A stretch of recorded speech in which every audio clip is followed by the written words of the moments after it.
video because, like, you know, stay awake at night just like thinking about. No, this is this was a request, okay? So I didn't decide to do this video.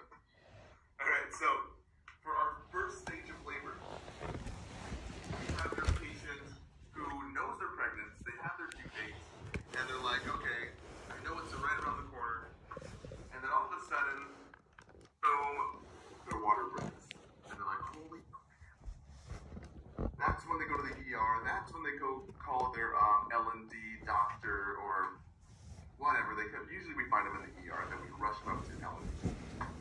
There's a few things we have to do in terms of our assessment of our patients and a few interventions in first stage. But it starts with the dilation of the actual cervix. So in terms of anatomy fittest here, this is a really bad picture, by the way, but this is our patient's thigh, their buttocks, bladder, uterus. Uterus is where the baby's being made. Our cervix, this is what we're talking about, the door to the opening of the baby. The baby's coming out. We're trying to get our patient to 10 centimeters, and 10 centimeters basically would help the baby to come out even better. So this is the goal of stage 1. The last portion is our transition stage. We go through all these dilations here. We have our latent, our active, and our transition. And this is the main reason why it takes so long sometimes when you hear patients are in labor and they've been in labor for like 12 hours or like 17 hours. It's because this stage here is taking a long time for that cervix, that door, to dilate for the baby to come through. So from the start of labor to full dilation and effacement of the cervix. So basically, fancy words for the cervix is getting bigger and bigger, and it gets dilated to its maximum at 10 centimeters, and that's when we can pull the baby out. Now, there are certain few things that go along with assessing your patient and doing the right intervention in the first stage. A big one is make sure you're monitoring the fetal heart rate, as well as the uterine contractions. You have two like ultrasound things. It looks like two big belts with like a big belt buckle. And you have like these little waves. It almost looks like a cardiac rhythm. And we're gonna go over how to interpret those.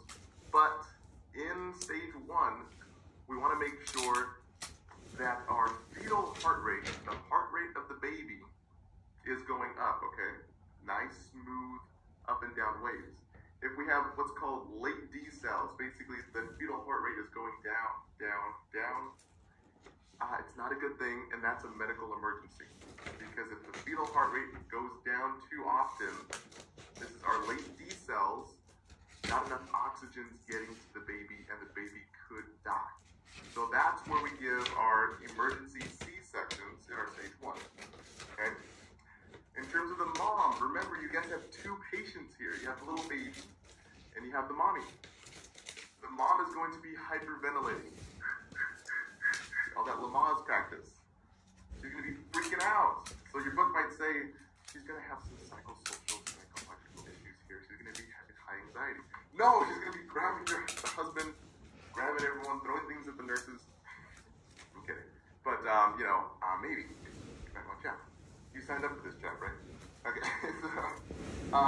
So hyperventilating, she's going to be blowing off a lot of her CO2, carbon dioxide.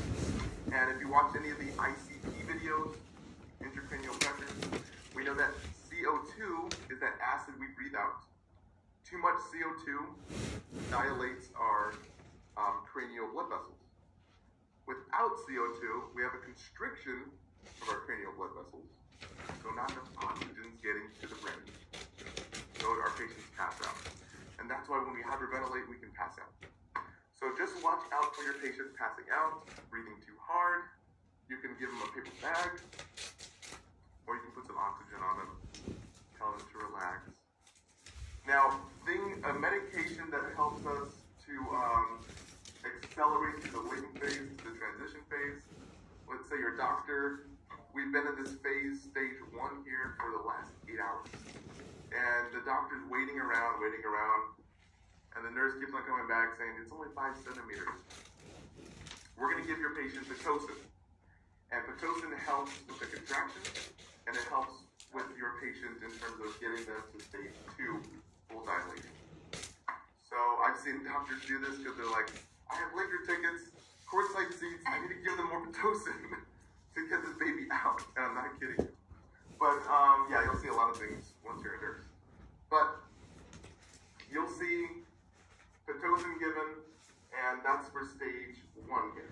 So let's go into stage 2 in terms of full dilation to birth.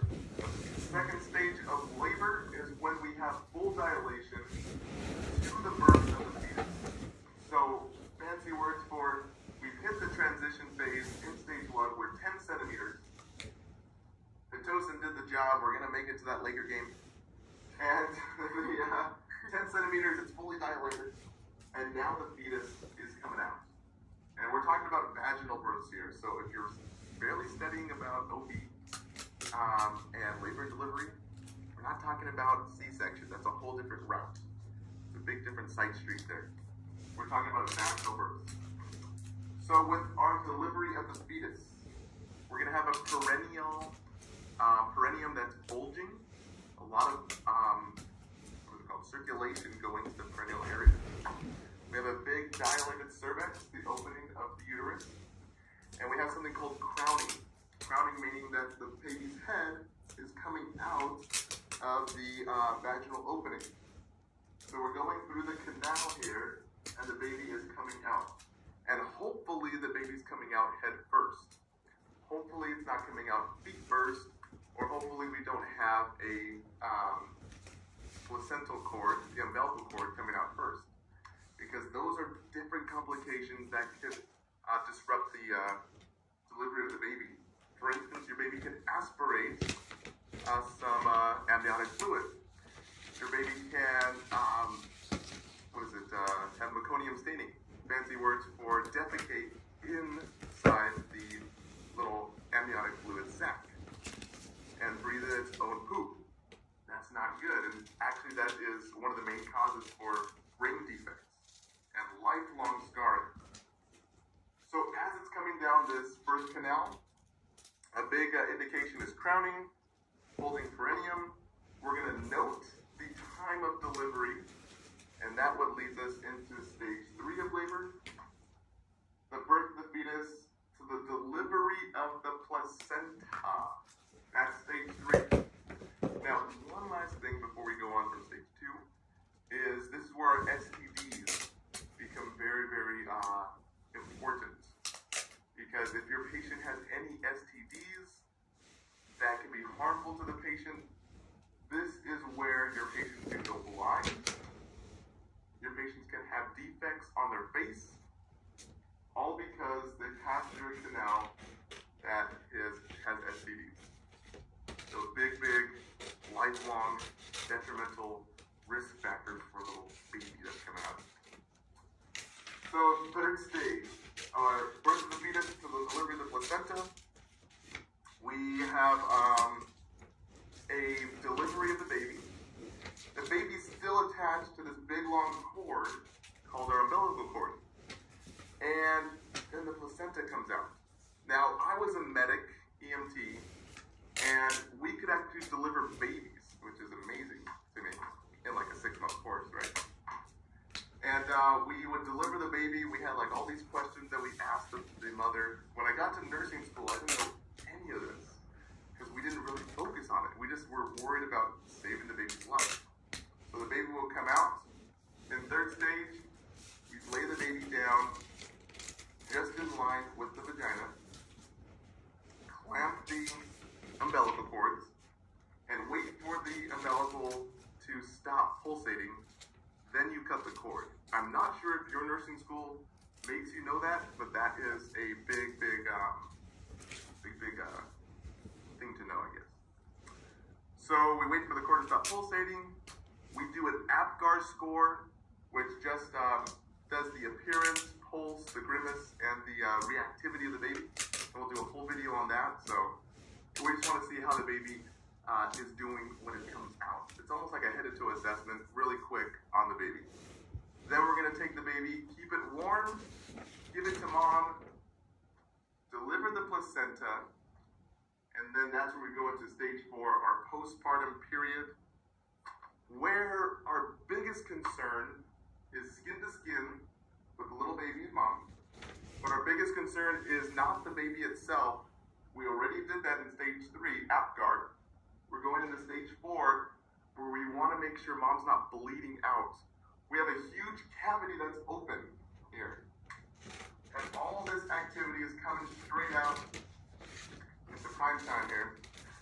And we want to make sure that the baby is safe, that's good, but the mom itself has a big huge risk for bleeding out, fluid volume deficit, too much blood loss. So we want to make sure we're massaging this fundus. This fundus is just like a big muscle. I don't know where, on the bladder right here.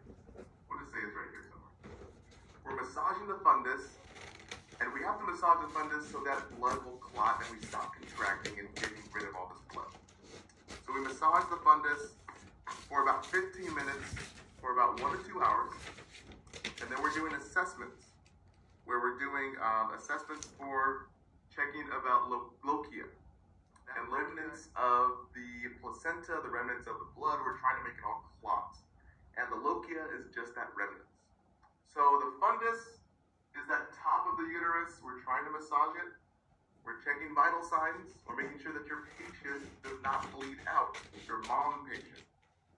So every 15 minutes, we're going to massage the fundus, see how the fundus is.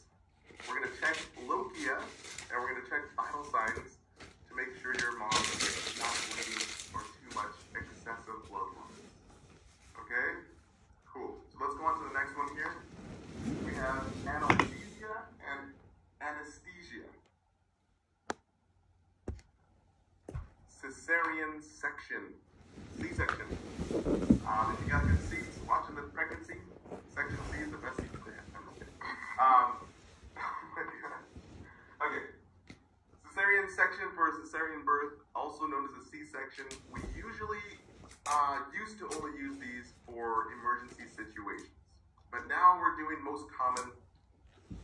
So we have a difference between an emergency situation versus a most common situation for C-sections.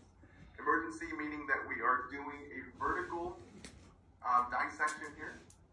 Most common, we're doing a horizontal right above the pubis here.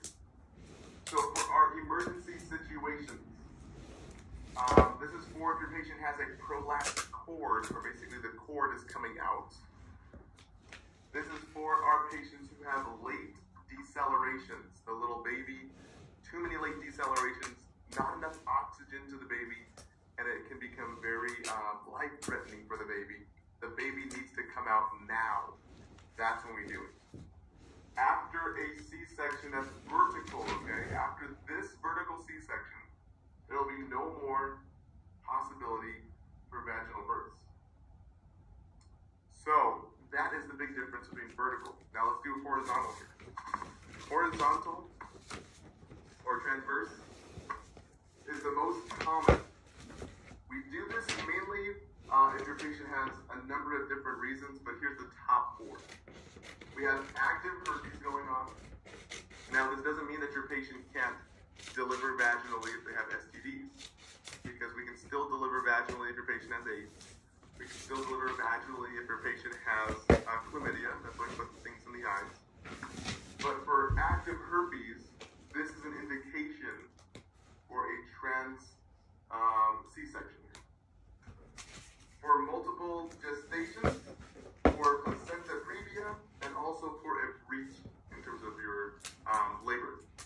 So placenta previa, the placenta has grown over the opening of the cervix. If you guys remember, your uterus and your cervix, the opening.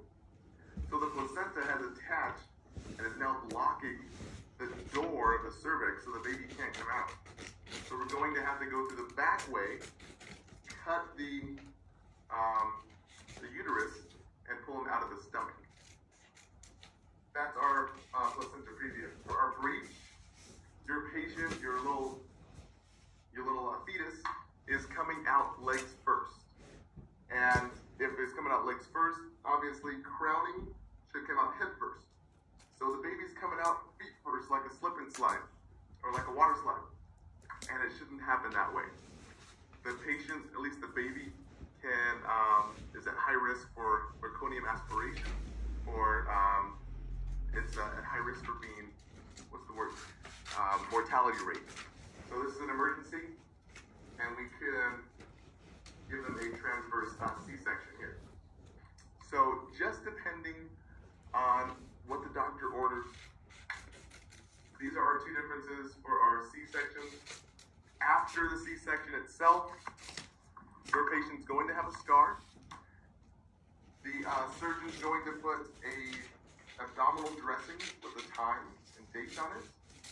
Make sure that you are not the one, the nursing students, do not open that wound there. The first person to open this abdominal dressing is the surgeon, especially whenever after post-op. Don't take it off. The surgeon's the first one. The only reason we call the surgeon is if there's excessive bleeding, we add more gauze. We never take it off, ever. So if you get a test question, don't assess the wound, because that is not going to be good. Now your patient has excessive bleeding, we draw a little outlining, and at the end of our shift, is there more bleeding? Then we document that. If we have to put more pads on there, usually after the 4th pad, we call the doctor. So after that, the doctor's assessed it, done his whole thing. It's, let's say, 2 days after post-op. We're going to do our normal wound care. Is it warm? Is it red? Is it draining pus? Is it infected? It's the only reason it would drain pus. That's how we know if our wound's getting better or if our wound's getting worse. So that's for our C-sections there, guys.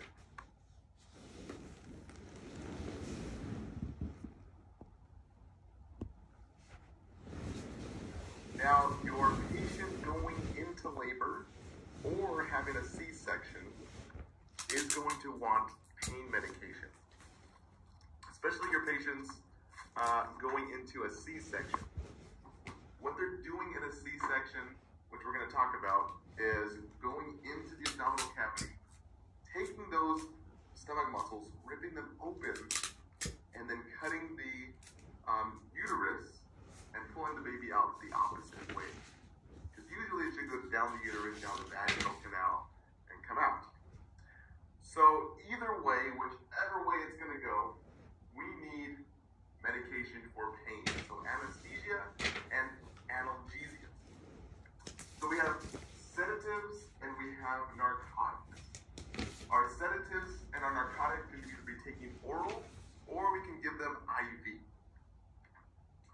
Now our sedatives, we usually give barbitals, or what's called barbiturates. And barbiturates, if you guys have seen my videos about barbital and Barbie, how she's locked up in a jailhouse, and it's barbiturates. Basically, they're slower, longer duration than our benzos. Our benzos are our Pam and Lamb drugs. They end in Pam and Lamb. And like in Mercedes-Benz, they're really fast. They act fast, they act instant. Those are usually given for seizures. But our sedatives for barbital are given now because we want a longer duration. We talked about the stages of labor. So your patient's going to be probably in labor for a long time. We want a longer half-life, longer duration. We want it to stick around a lot longer. Narcotics. A big narcotic would be Demerol. Demerol we used to give a lot, but Demerol is very, very dangerous in terms of having your patient be induction of seizures. We can give also for narcotics morphine as well as dilaudid, but we want to make sure that the baby itself is not reacting to it. So we have to make sure we're watching our fetal heart rate, watch out for those late D cells, as well as watch out for your mom for respiratory, blood pressure, heart rate. We're going to get into that. So these can be given IV or orally, just depending. We IV because your mom's probably feeling sick. Your mom has to stay on her side because the baby is pushing all that pressure on the hearts, the vena cavas. So probably more likely IV. Now for your anesthesias, we have a few different things we can do. The most common one are regional type of anesthesias. Let me move it closer here.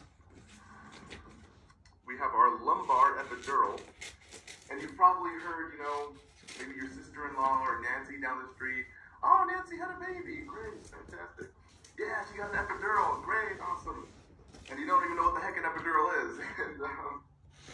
But epidurals are very dangerous, and people get epidurals all the time for labor and delivery.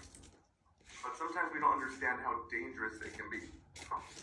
Now we call them epidurals in the lumbar because our lumbar area has a spinal cord, our lumbar spine, and epidural, if you guys saw my video on meningitis, I go through all the layers of our pizza, of our cranium. Underneath the cranium, we have an epidural, we have a dura mater, and then we have a pia mater, But for our lumbar epidural, we're going into this epidural space above the dura mater, and we're injecting some type of narcotic to bring down and sedate, basically regionally block below the lumbar section. We want to make sure that we're blocking any type of pain, especially if the vaginal area is getting bigger, okay? That's a lot of pain. You can also do spinal anesthesias, which is going directly into the spinal column here. And we know we're in the spinal column when we have CSF return. This is given for our C-section patients. The biggest difference is the location of the anesthesias here.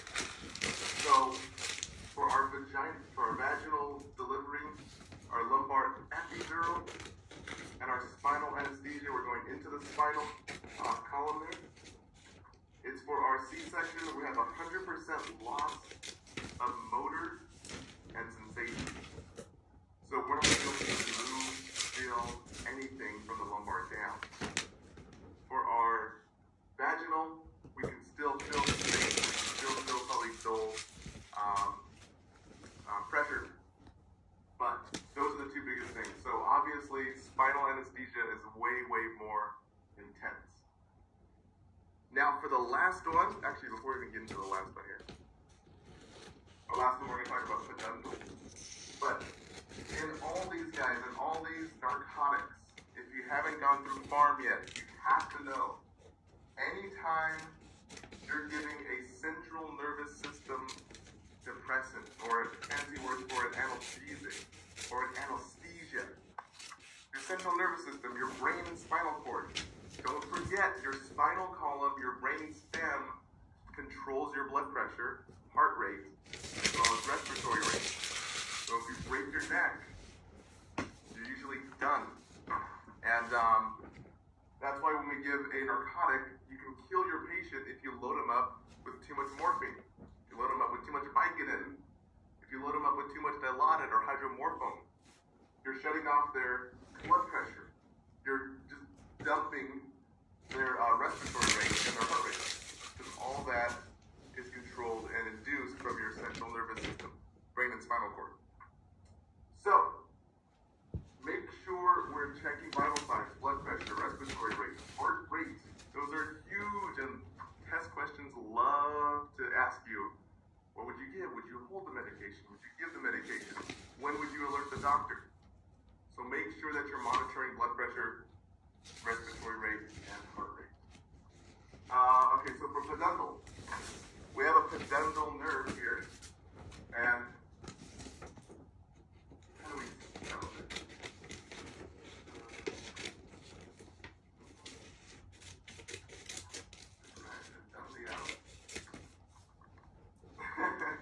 So we have our peduntal nerve here. The doctor's going to go into the vaginal opening, put a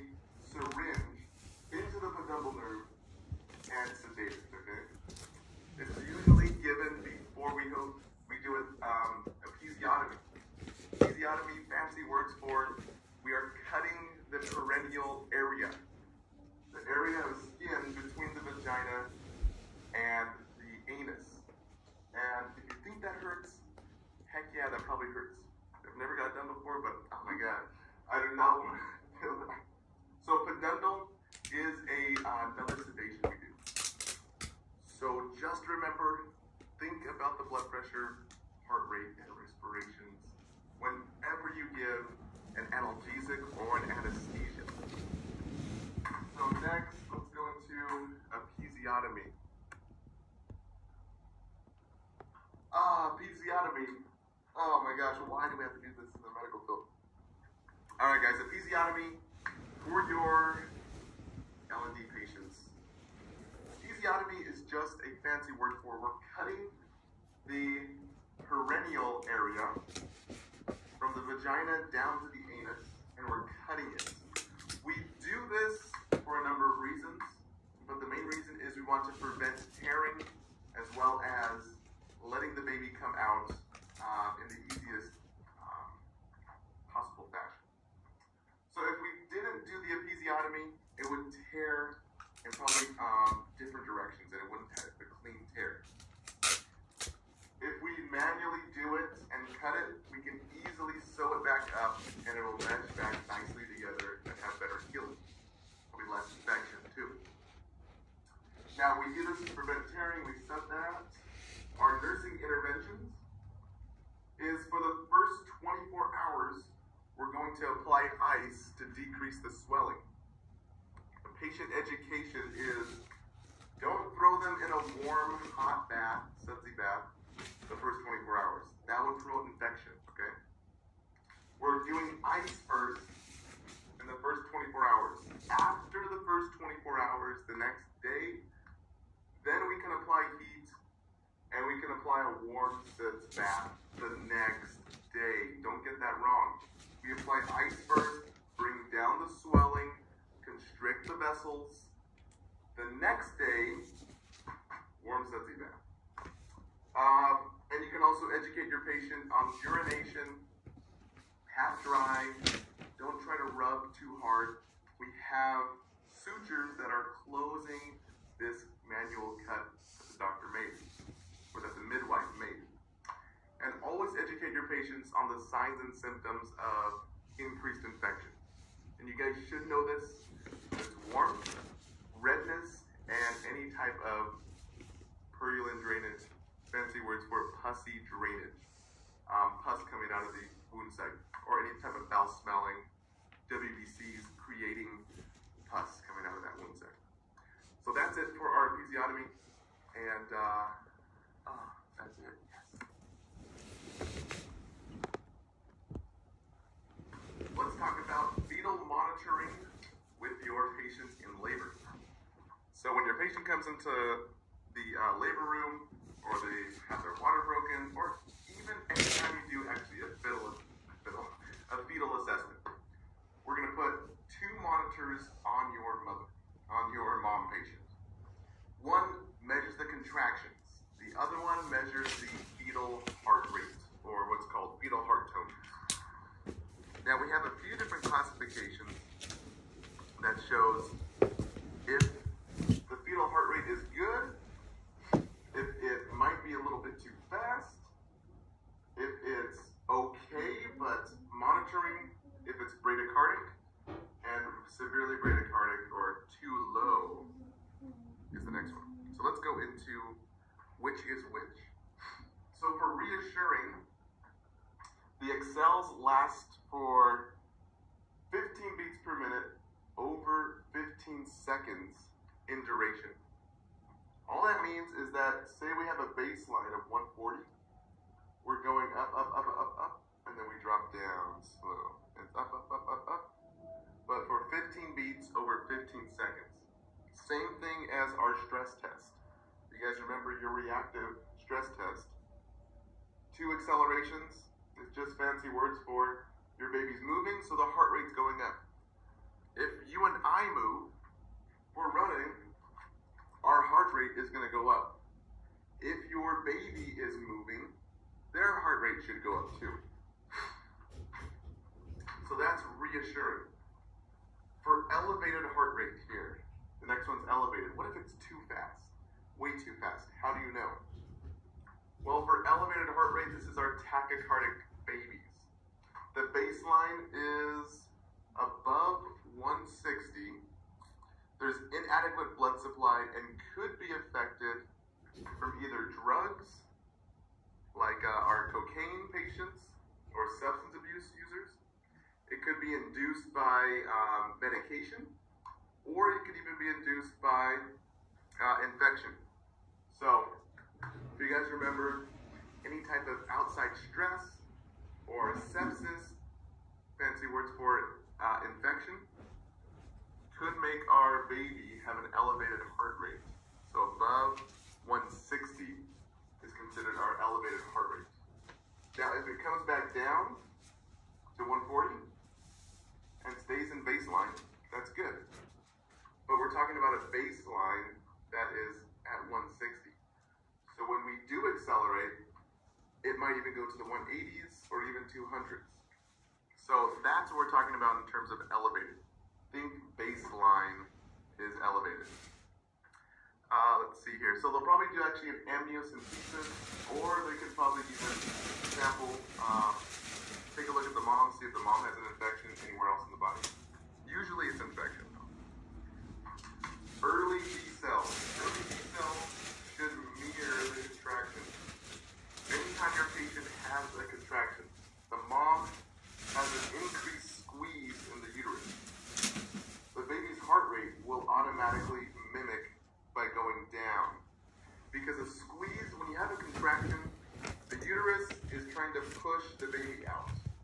That's what we're trying to do. We're trying to dilate the door, cervix, to 10 centimeters. The uterus is trying to push the baby out, and all this pressure on the uterus is being pushed on the baby inside that amniotic fluid sac. And the placenta now becomes a little stressed. So the baby's heart rate will go down, but it should turn to baseline with contractions. This is good. Early D cells are good. It's good to be early, right? Okay, good. It's bad to be late. Late D cells are the worst. And we're going to talk about this because your fetal heart rate should return to baseline after the contraction, just like this. Should be baseline after the contraction. When the baby's heart rate doesn't return to normal after the contraction, should actually look like this. Oops, darn it. My pen's not working. But it'll look like this. It's going down, like a fluttering little bird. And it'll go down, almost like staircase. Now this indicates that there might be a insufficient placenta, possibly placenta previa. There's something wrong with the placenta itself that's giving oxygen to the baby and helping the baby live. There could be decreased uterine blood flow to the baby. And what we're going to do is we're going to try to re-oxygenate, give oxygen to the mom, so hopefully this translates into the baby through the umbilical cord. So we're going to turn mom on her side. Always the key nursing interventions in OBGYN, they're very kind of simple. We're going to turn mom on her side, on the left side. We're going to take pressure off of that heart, off those vena cavas. That's trying to get the blood back to the heart, to the lungs. So we're going to take the baby off to the side, take pressure off that heart, give mom oxygen, about 6 liters, and we can lower the head of the bed, keep the head of the bed low, and have mom lay on her side. This is going to help reperfuse the uterus, hopefully clear up our late D cells. If that doesn't work, and if we have too many late D cells, we're talking deoxygenated baby. Deoxygenated baby, remember O2 is the money of the bate. So, we're going to have to do a C-section. Because too many late D cells means too little oxygen. Too little oxygen means you're dead. You are going to die. And same thing with your heart attack patients. Too little oxygen to the heart, you have necrosis of the heart. Your heart is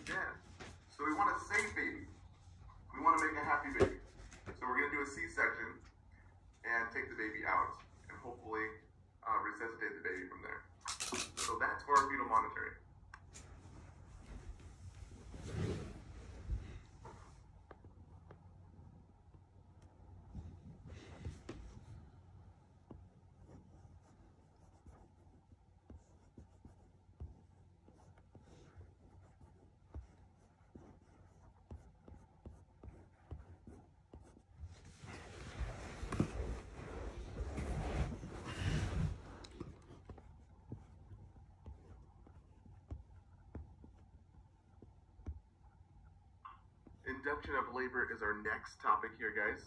Induction of labor is when we stimulate contractions and dilate the cervix. What we're trying to do is to induce labor. And I've actually seen doctors induce labor, and well, never mind. They actually had a Laker game to go to, and it's like, come on, we got to increase the pitocin to make sure we deliver this baby on time. So there's a number of reasons why a patient can have induced labor, and some of them being that your patient is post-due, your patient has passed the due date that the doctor said they would be born. Your patient could have pregnancy-induced hypertension, so our eclampsia or preeclampsia. Your patient can have diabetes or premature rupture of membranes. Basically, the water broke way too quickly. So what we do is we can induce labor by doing an amniotomy.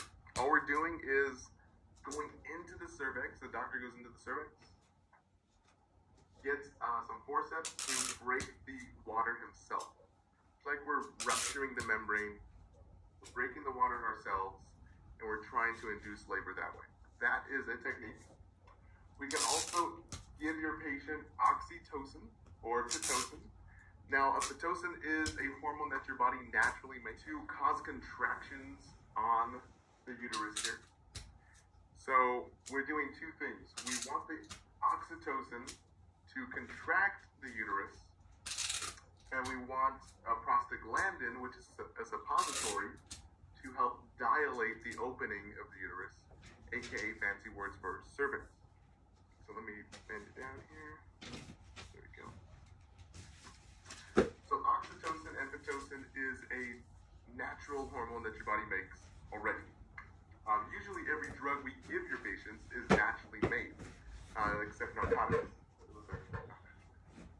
So we have our oxytocin and our pitocin, and we want to make sure it's in therapeutic range.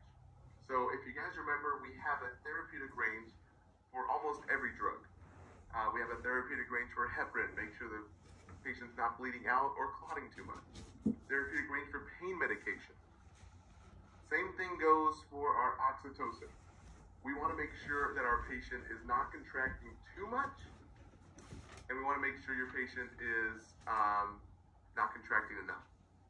So we're trying to get your patient into a less than 90-second contraction every 2 to 3 minutes. So if your patient takes like 10 minutes to have a contraction, that's going to be way too long, and the doctor's going to be mad. He's going to miss his basketball game. The next one is if you are getting too much contractions would put your patient in fetal distress. It could cause trauma to the baby, even late D cells. So we want to make sure that we're just giving enough contractions, a smooth finish into labor as we deliver the baby. And I already mentioned we want to give the prostaglandins to dilate the cervix. So as we're dilating the cervix to 10 centimeters, we're trying to use the squeezy on the other side of the uterus to squeeze it out. Talking about the little fetus coming out. So that's it for induction of labor. Next video is going to be pretty awesome.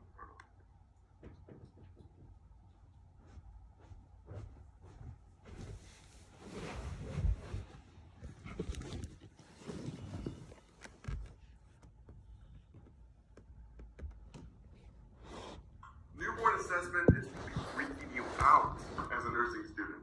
It's like your 15-point inspection on your new or used car.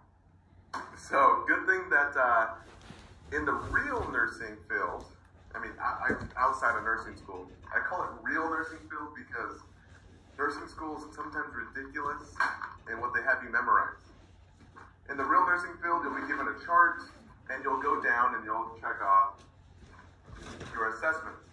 And the better you get, the better you get at it and doing it, you're going to be able to just, in your mind, check it off. So in school, though. They make you memorize all this stuff. And some things are really important and they really stress it. And other things are kind of like, windshield wiper fluid versus how much gas is in the tank. Two very high priority things here. Gas is a lot more high priority than windshield wiper fluid. So I'm going to do the 12-point inspection, but I'm going to highlight which one's more important. So let's do it here. So for your newborn assessment, your baby has just been born, brought into the world.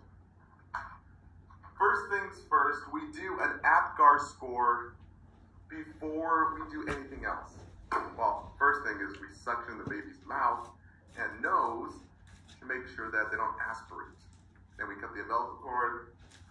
And as we're taking the baby from the actual vaginal cavity, and right there, when we're cutting the umbilical cord, we're doing our APGAR.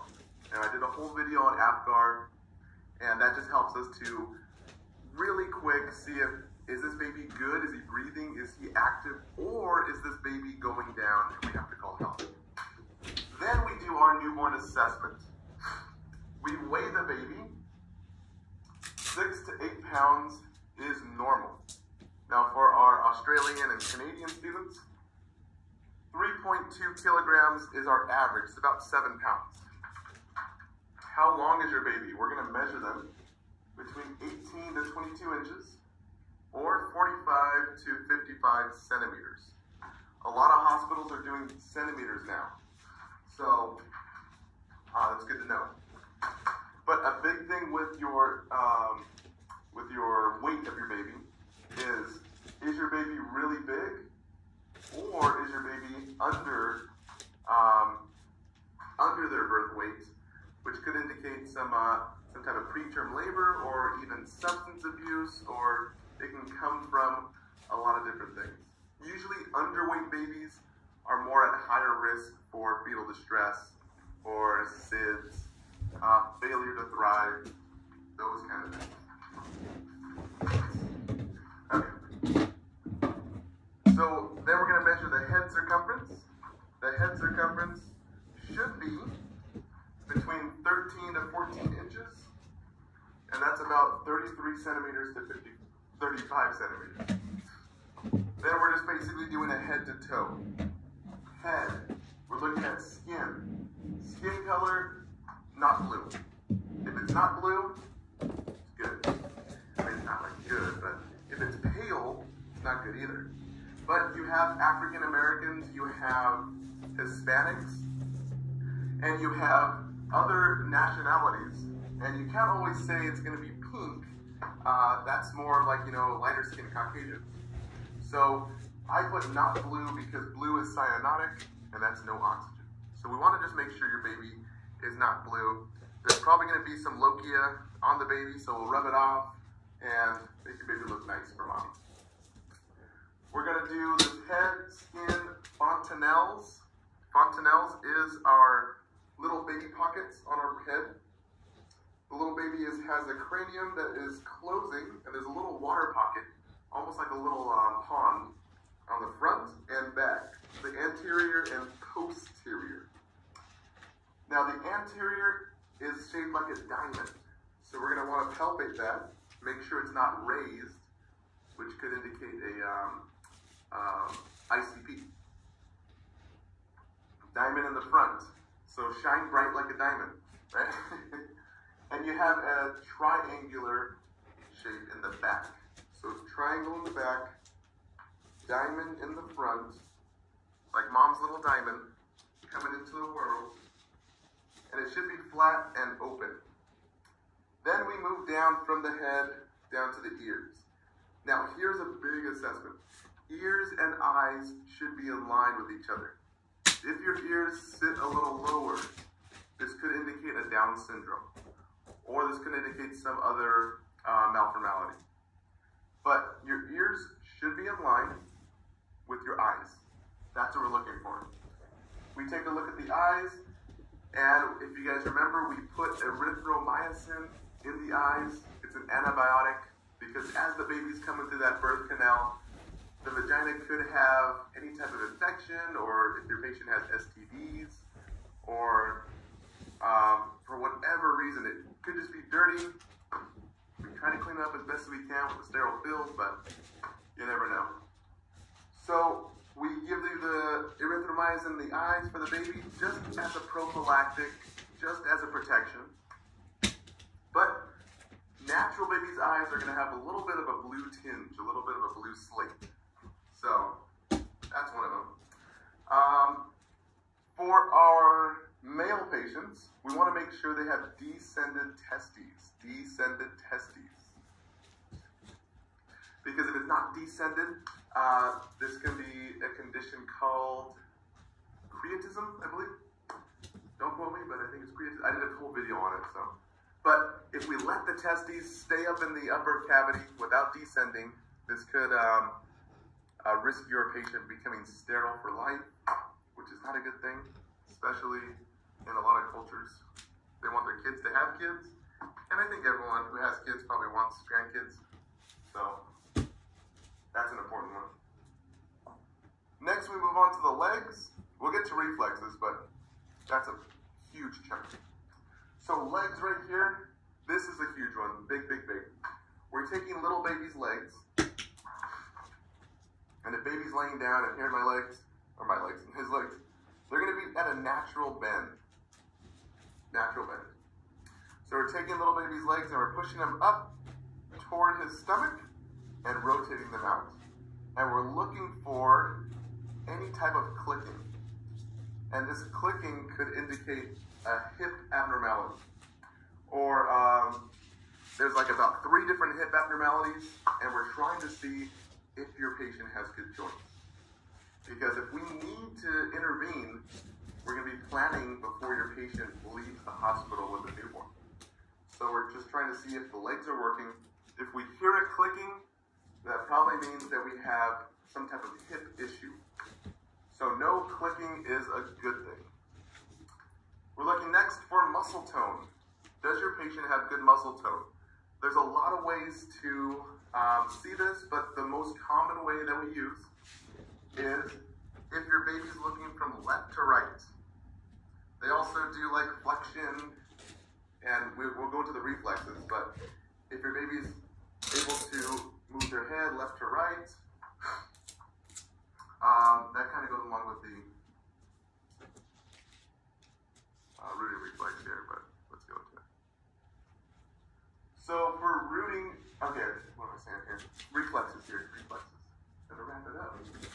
Hurry up, hurry up. Okay guys, reflexes. This is actually really, really important. It's amazing when you get a newborn, because newborns, it's weird, they have like this innate, instilled, like downloaded hard drive. Primarily seen with our rooting reflex. Our rooting reflex is just a natural reflex that a baby makes in terms of sucking. If you even put your hand and stroke the baby's face, it thinks it's a breast. So it will actually turn and try to feed. So that's pretty awesome that it does that. No one even taught the little baby how to do that. You didn't go through a course and get things signed off or a big checklist. It was downloaded. It's pretty cool. So the rooting reflex is one of the biggest reflexes, because if they lack this reflex, you're going to have to go through breastfeeding counseling. I'm doing a whole video on breastfeeding, which I don't know if I should be doing a video on breastfeeding, because, I mean, look at me, I make things, never mind. Anyways, we're going to do a Moro or a startle reflex. Moro or startle reflex is basically when you scare the baby or you startle the baby. And I know it's kind of bad that we're actually scaring babies or startling babies. But we want to see the reaction to babies. Usually the baby goes out, his arms go out, or her arms go out, and get curled back in an abduction type of fashion. Now, Moro reflex, their hands are unclamped. Startle reflex, their hands are grasped or clenched. And I try to draw a baby here, but it looks more like a ladybug. But just reflexes, that shows that our baby has good range of motion. Now, probably one of the most biggest things you'll see or hear about is Levinsky's. I tried to draw a foot here, but it looks more like a castle or like an algae, but I did my best.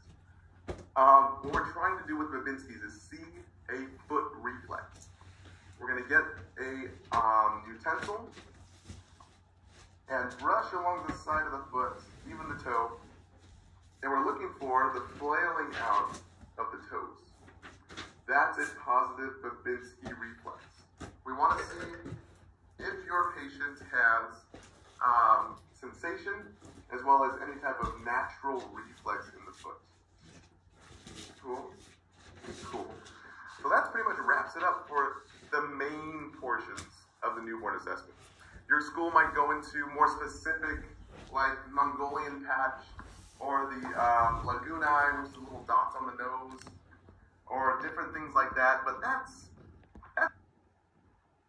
preterm labor. We're talking about preterm labor. Anytime a baby is coming out before the 9-month marker, or before the 37-week marker, a bunch of things could cause this, but if your baby does come out before the 37-week marker, a lot of complications can happen. This is because the baby's still supposed to be in the uterus, cooking, in terms of their organs are still supposed to be developing. So if your baby comes out, let's say, at week 35 or at week 32, a lot of the times the heart is going to have defects because the septums in the heart are still closing. The lungs are still developing. So there's a bunch of things going on here. But let's go into what conditions induce preterm labor.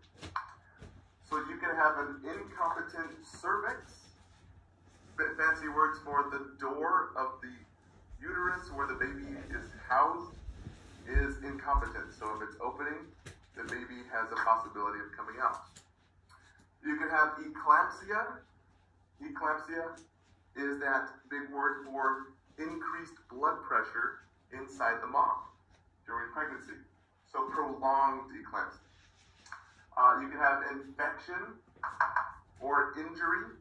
You guys remember our 3 S's, your sepsis, your stress, and your smoking. No smoking. So we can have infection, aka sepsis. You can have a stressful injury, or if your patient is involved in a motor vehicle accident. The uterus itself is housing the baby with the placenta, and that placenta can rupture off the uterine wall, causing an induced labor. Or you can have a rupture and the bladder can break, inducing labor. Or it can be just from multiple sets of siblings inside the same little uterine house and pushing on that cervix door. So, what do we do if, yes, the baby is coming out? What do we do? Obviously, we're going to set up for labor immediately. We're going to give a certain drug called Celestone. It's an IM drug that we give for the little baby's lungs. So we're going to give it to the mom, IM drug injection, and it's supposed to help the surfactant for the little immature lungs of the baby. So it's going to go through the placenta, it's going to go through the, what is it called? Umbilical cord, and the baby's going to get it inside. It's supposed to help the development of the lungs. Surfactant helps the opening of the alveoli, so the alveoli do not collapse. And so that's actually one of the main reasons why our alveoli become very hard with prolonged smoking in our emphysema patients, that lack of surfactant. So surfactant's really important. That's why we give Celestone. If the baby's okay and there's no immediate threat, we want to educate our patients about preterm labor. Educate your patients that they need to get assessed. They need to come into their checkups. Do we need to check the fetal heart rate? We need your mom to come in and make sure that everything's okay with the baby. Because if water breaks at week 37, or if water breaks at week 35, it's not good. And if mom is smoking, and if mom is doing drugs, also, obviously, we're going to tell mom to drink water, tell mom to rest, and just educate your patients. Early detection is key to any type of preterm labor, and education. Now, we're going to go into medications that we give for your patients going into preterm labor, and there's 3 specific medications that you need to know.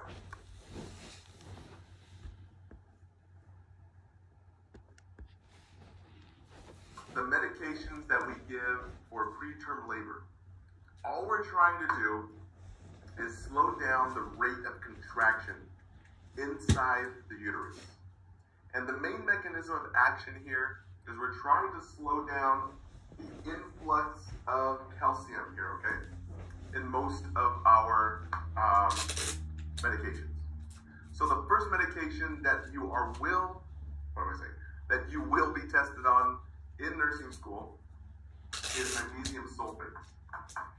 And magnesium sulfate is that drug, and if you guys saw my video on magnesium, magnesium is that handgun at the electrolyte party.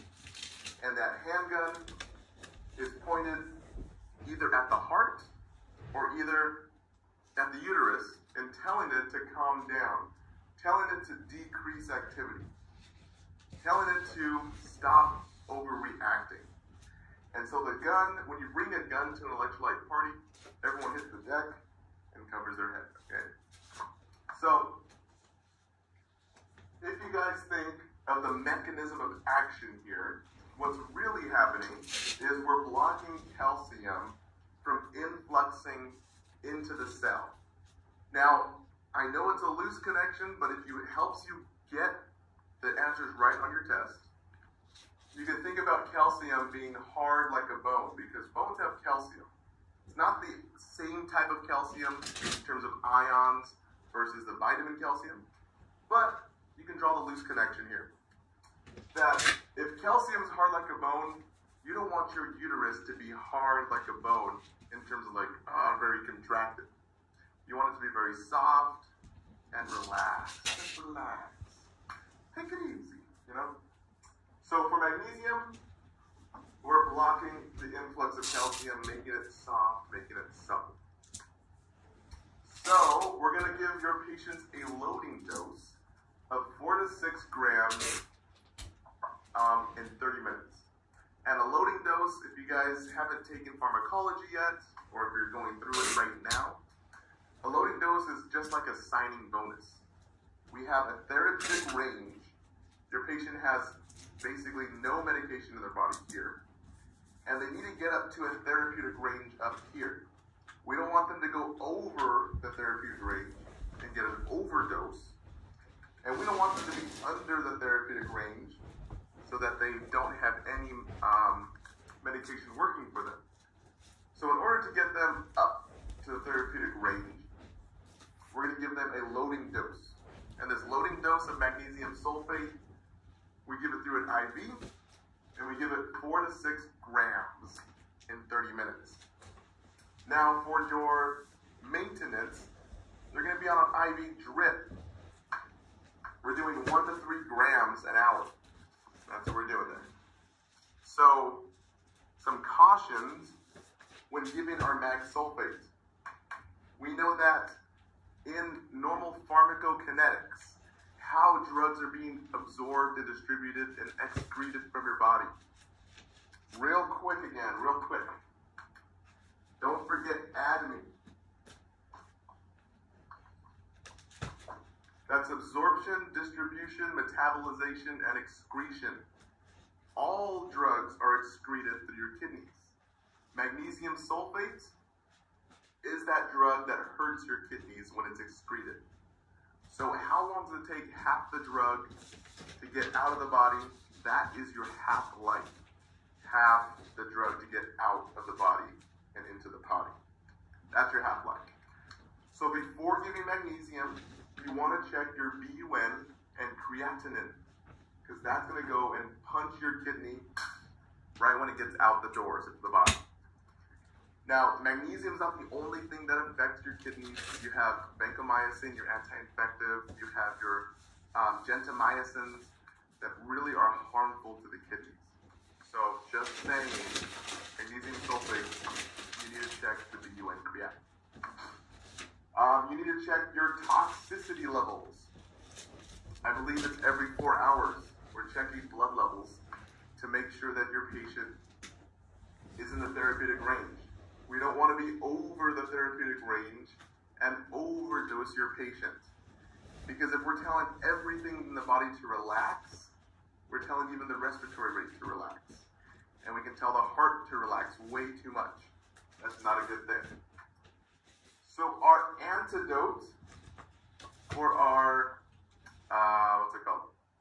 magnesium sulfate is our calcium gluconate. We're blocking the influx of calcium. So what do you think we need to give if we're blocking calcium?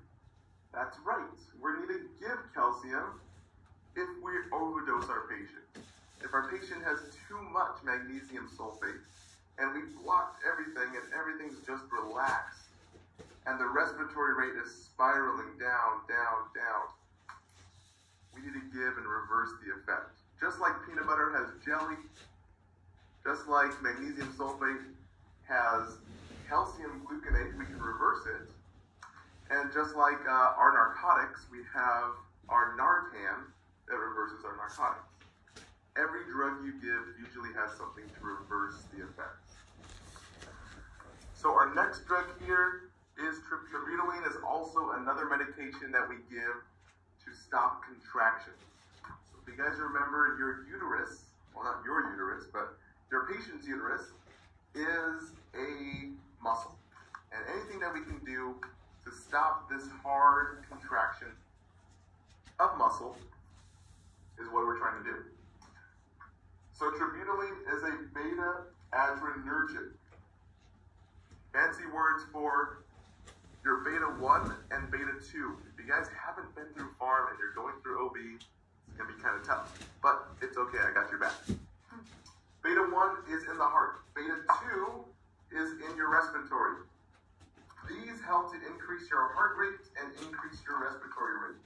So your beta-2 adrenergic agonists, like let's say a bronchodilator, aka albuterol, is going to expand your lungs. Now beta-2, if you're going to give something for a beta-2, like albuterol, bronchodilator, it's going to expand the lungs. It's non-specific, so it's going to increase the heart rate as well. So tributaline is a beta-adrenergic. It's going to egg on our heart and our lungs.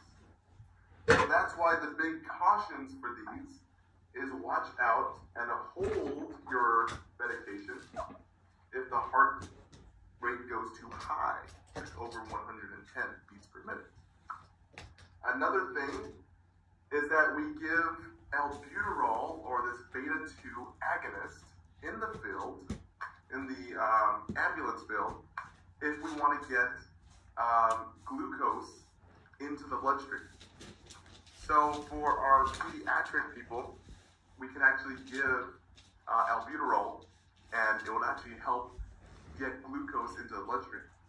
So you want to hold your increased glucose for your diabetic patients. Okay, it's going to increase the glucose in the bloodstream. So if you have an indication for your diabetic patients, you're going to hold that for your moms who have, let's say, gestational diabetes, or even just diabetics across the board. That's one of the things that you have to watch out for. So the loading dose is 2.5 milligrams sub-Q, kind of like your signing bonus. We're going to get you up into that therapeutic range, and then keeping them at that therapeutic range is our 2.5 to 5 milligrams PO every 4 hours. Now, these drugs are going to help your mom to decrease contractions, help the mom to have the uterus relax a little bit.